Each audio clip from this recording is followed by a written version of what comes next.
In Photoshop, choose File, Open.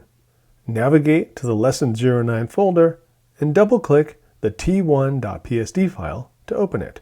The tombstone image is plain, but you'll add texture and color to it.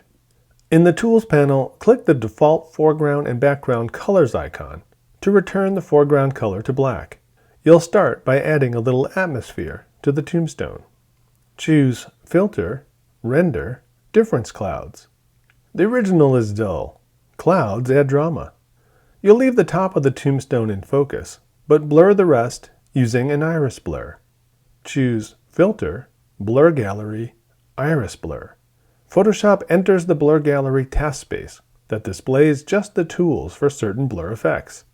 In the document window, drag the iris blur ellipse up so that the top of the tombstone is in focus and the rest is not. Then click OK. You'll use adjustment layers to make the image darker and change its color. Click the Brightness Contrast icon in the Adjustments panel. Then, in the Properties panel, move the brightness slider to 70. Then, click the Channel Mixer icon in the Adjustments panel. In the Properties panel, choose Green from the Output Channel menu, and then change the green value to 37 and the blue value to 108. The tombstone takes on a green cast.